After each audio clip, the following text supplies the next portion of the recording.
Good morning all students.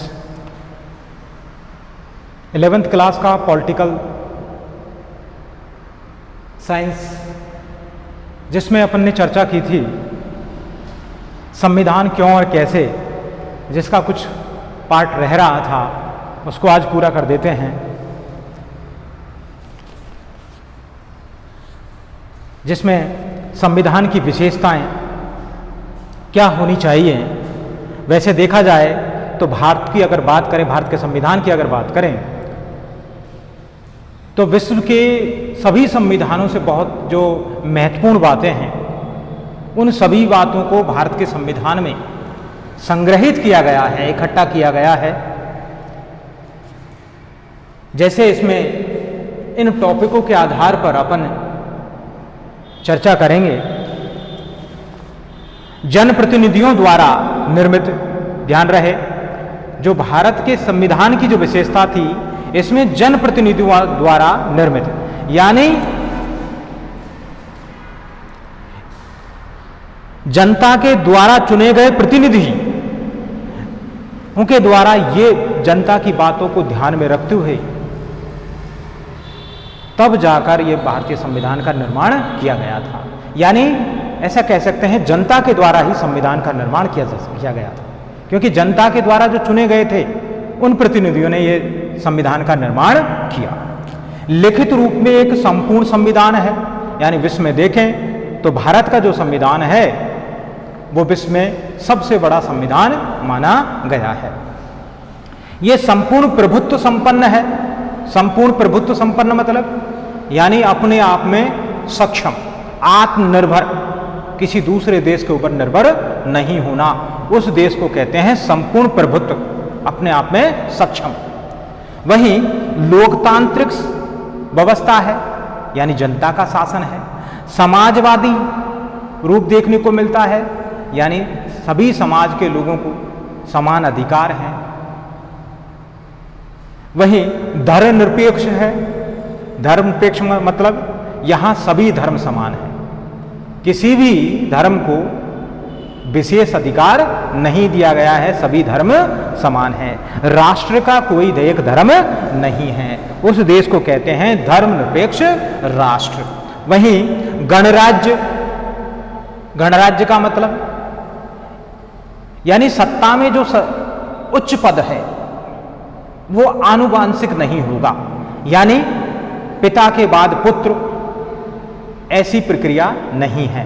क्योंकि लोकतांत्रिक शासन व्यवस्था में गणतंत्र, गणराज्य की बात की जाती है। यानी गणराज्य शासन व्यवस्था की बात करें तो उसमें एक व्यक्ति जो होता है सत्ता में प्रमुख रूप से, जैसे राष्ट्रपति की बात करें तो वो पैतृक नहीं होता है, यानी पिता के बाद में पुत्र शासन नहीं करेगा। यानी जो व्यक्ति योग्य होगा उसी को यानी शासन की बागडोर दी जाएगी। नागरिकों को मूल अधिकारों के साथ मूल कर्तव्यों की याद दिलाता है।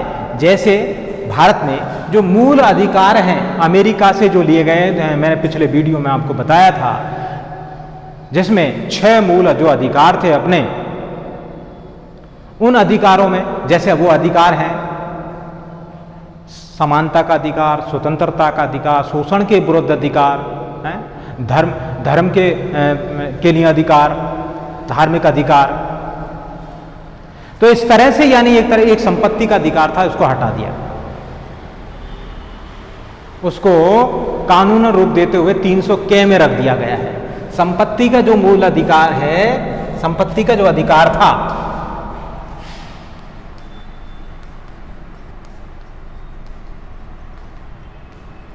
यानी संपत्ति के अधिकार को किस में रख दिया गया है, अनुच्छेद 300K में रख दिया गया है। अब 6 ही अधिकार हैं, 6 मूल अधिकार हैं।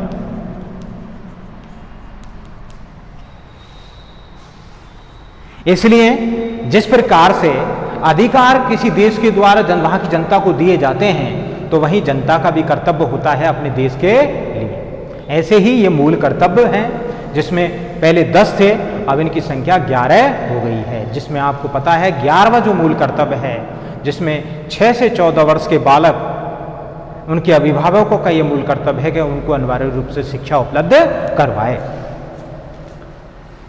वहीं स्वतंत्र न्यायपालिका है, यानी 3 अंग हैं। यानी भारत में अगर सरकार की बात करें तो सरकार के 3 अंग हैं। सरकार के 3 अंग हैं, जिस 3 अंग में यानी विधायिका यानी व्यवस्थापिका, वहीं कार्यपालिका,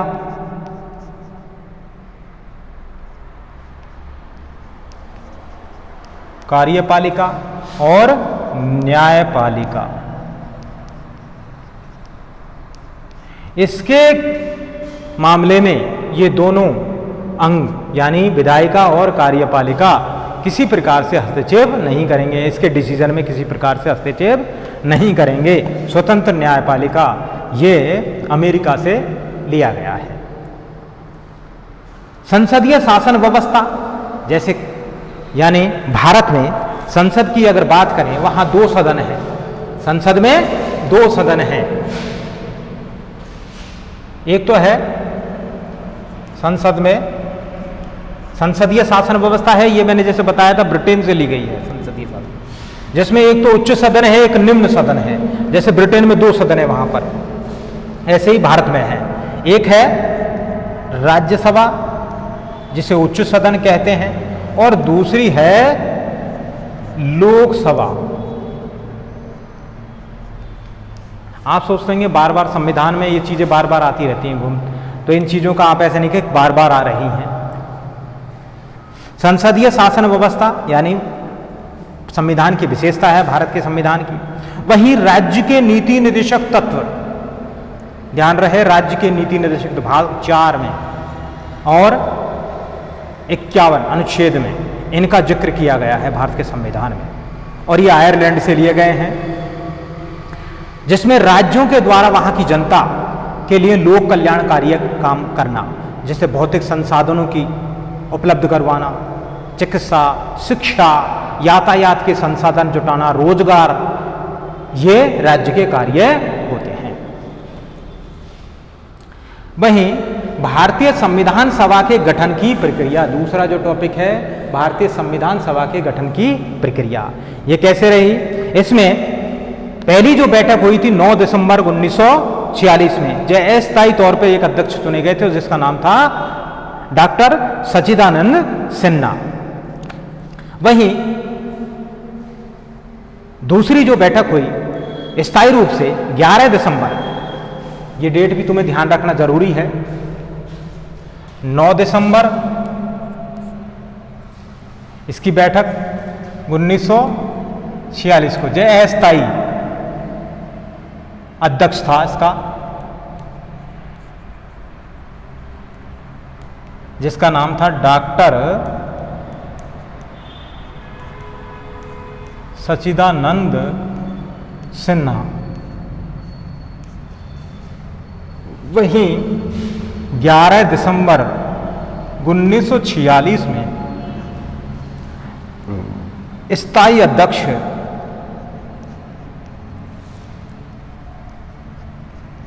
के तौर पर डॉक्टर राजेंद्र प्रसाद, क्या नाम थे, डॉक्टर राजेंद्र प्रसाद, जो भारत के प्रथम राष्ट्रपति बने थे, डॉक्टर राजेंद्र प्रसाद।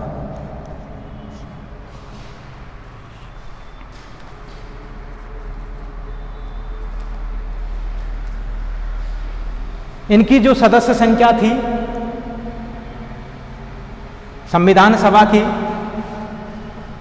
उसकी 389, कितनी थी, 389 संविधान सभा की। इस सभा की जो सदस्य संख्या थी वो 389 थी।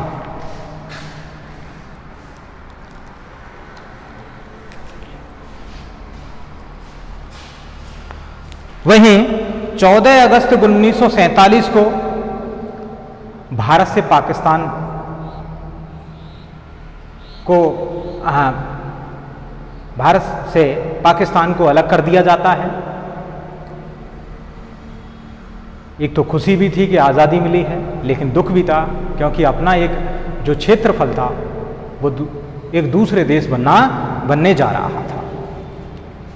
वहीं इसकी जो पूरी जो बैठकें हुई संविधान सभा की, इनकी संख्या थी, संविधान सभा की जो बैठक हुई,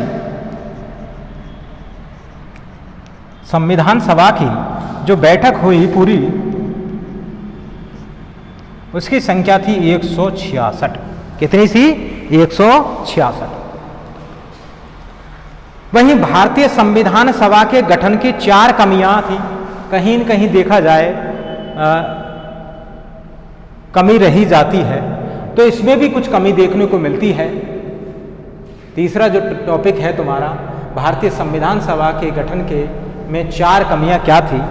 जैसे प्रभु सत्ता की कमी थी, यानी अब वर्तमान में की बात नहीं कर रहा हूं, उस समकालीन समय की बात कर रहा हूं। प्रभु सत्ता की कमी थी क्योंकि अपने जो ये काम कर रहे थे, ये अंग्रेजों के आदेश अनुसार कर रहे थे। वहीं प्रांतों का अनुचित वर्गीकरण था, यानी कोई निश्चित उनको बांटा नहीं गया था प्रांतों को।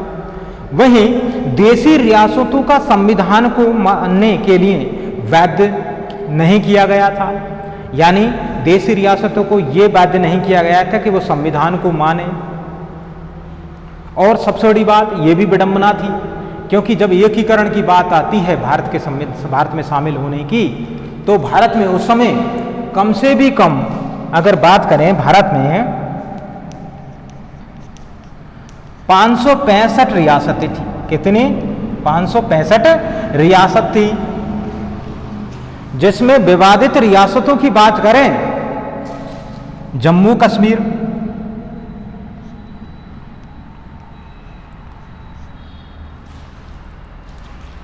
हैदराबाद, जूनागढ़ जो गुजरात में है, ये 3 ऐसी रियासतें थी जो बहुत विवादित थी।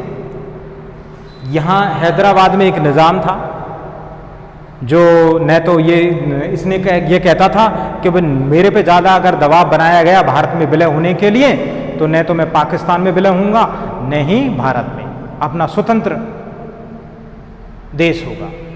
वहीं जम्मू कश्मीर की बात करें, यहाँ की जो प्रजा थी वो तो मुस्लिम थी, यहाँ का राजा हरि सिंह जो हिंदू था, ये भी विवादित थी।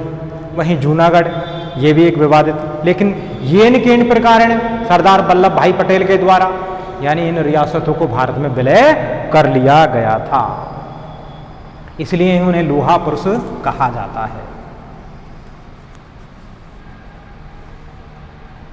वहीं संविधान सभा के सदस्यों का चयन अलोकतांत्रिक तरीके से किया गया था, यानी जो संविधान सभा के सदस्य थे,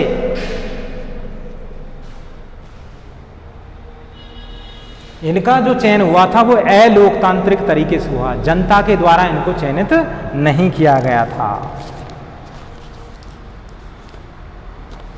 वहीं भारतीय संविधान का कठोरतम रूप देखने को मिलता है, यानी भारतीय संविधान में कठोरतम रूप देखने को मिलता है।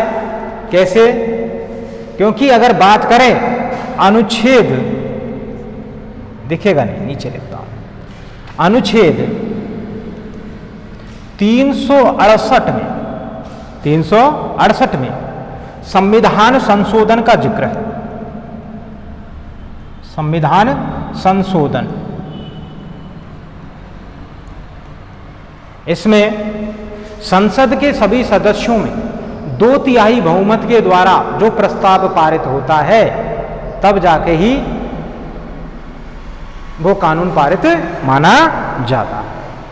ऐसा है, इसलिए कठोरतम रूप है। तो ये दक्षिण अफ्रीका से लिया गया है, यानी संविधान में संशोधन जो करना है ये दक्षिण अफ्रीका से, ध्यान रहना चाहिए आपको।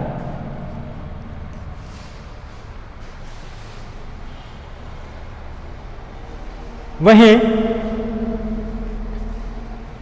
कुछ विषय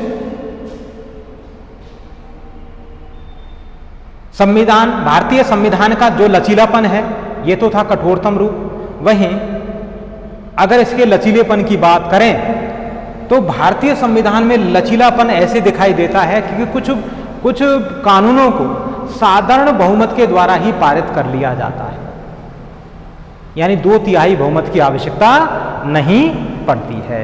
यह आपका चैप्टर पूरा हो गया है। धन्यवाद।